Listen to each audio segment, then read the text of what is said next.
ছাত্রগণ অভ্যুত্থানে আহত ও শহীদদের পরিবারের নিয়মিত খোঁজ খবর রাখছে বিএনপি। বৃহস্পতিবার সকালে ঠাকুরগাঁও প্রেস ক্লাবে আয়োজিত এক অনুষ্ঠানে অংশ নেন দলের মহাসচিব মির্জা ফখরুল ইসলাম আলমগীর। এ সময় রাজনীতিবিদদের কাজ করতে দেওয়ার উপর তাগিদ দেন তিনি। তার মানে প্রশাসন ফেল করছে, law and order situation maintain করতে, তাই তো নাকি? নাহলে ম্যাজিস্ট্রেসি পাওয়ার দেওয়া হয়েছে মানে অন্যান্য কাজ করছে না। ম্যাজিস্ট্রেসি পাওয়ার আমি মনে করি যে সেই সমস্ত এলাকাতে দেওয়া দরকার যে সমস্ত এলাকাতে নিয়ন্ত্রণের বাইরে চলে গেছে, কিন্তু যে সমস্ত এলাকাতে পিসফুল আছে, শান্তিপূর্ণ আছে, যেখানে রাজনৈতিক নেতা কর্মীরাই সমস্ত বিষয়গুলোকে নিয়ন্ত্রণ করছেন, সেইখানে এই ম্যাজিস্ট্রেসি পাওয়ার দিয়ে আবার নতুন সমস্যা তৈরি করা সম্মুখীন হবে না, বুদ্ধিমানের কথা না।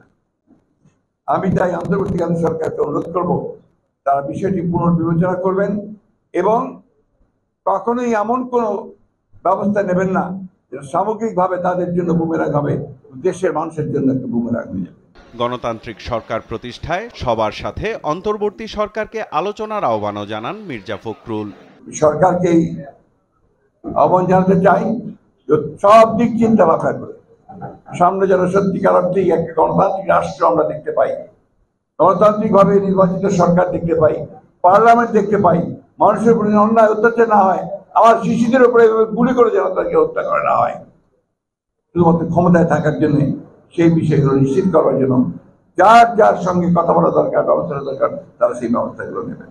রাজধানীর নূরজাহান রোড এলাকায় ছাত্র জনতার আন্দোলনে পুলিশের গুলিতে শহীদ কলেজ শিক্ষার্থী মাহমুদুর রহমান সৈকতের পরিবারকে সমবেদনা জানাতে তার বাড়িতে যায় আমরা বিএনপি পরিবার। এ সময় গণহত্যায় জড়িত সবার দৃষ্টান্তমূলক শাস্তি দাবি করেন বিএনপির সিনিয়র যুগ্ম মহাসচিব। নারকীয় গণহত্যার যারা দায়ী তাদেরকে গ্রেপ্তার শুরু করলেই হবে না, তাদের বিচারের আওতায় অতি দ্রুত তাদেরকে নিয়ে এসে দৃষ্টান্তমূলক বিচার ওটা জাতির সামনে আপনাদেরকে দেখাতে হবে। এদিকে জাতীয় প্রেস ক্লাবের সামনে সমাবেশ করেন সাংবাদিকরা। এ সময় ফ্যাসিবাদের দোষর সাংবাদিকদের বিচার দাবি করেন তারা। রাষ্ট্রকে ফ্যাসিবাদী রাষ্ট্রে নেওয়ার জন্য হাসিনাকে যারা কুপ্রবাসে সাংবাদিক আছে, আমরা তাদের বিচার চাই, কিন্তু কোন হারে সবাইকে আপনারা আসামি করবেন এটা আমরা অন্তত মেনে নিতে পারি না একজন পেশাদার সাংবাদিক হিসেবে। আরেকটি সমাবেশে বিএনপি নেতারা বলেন অন্তর্বর্তী সরকারের সফলতার ওপর নির্ভর করছে দেশের গণতন্ত্র। শেখ হাসিনার পরিবারের সাথে ভারতের বন্ধুত্ব করতে গিয়ে সমগ্র বাংলাদেশের শত্রুতে পরিণত হবেন না। গণতন্ত্রের আন্দোলন তখনই শেষ হবে যখন এই দেশের সাধারণ মানুষ ভোট দিয়ে তারা তাদের পছন্দের সরকারকে ক্ষমতায় অধিষ্ঠিত করতে পারবে, তারা তাদের অধিকারকে প্রতিষ্ঠা করতে পারবে।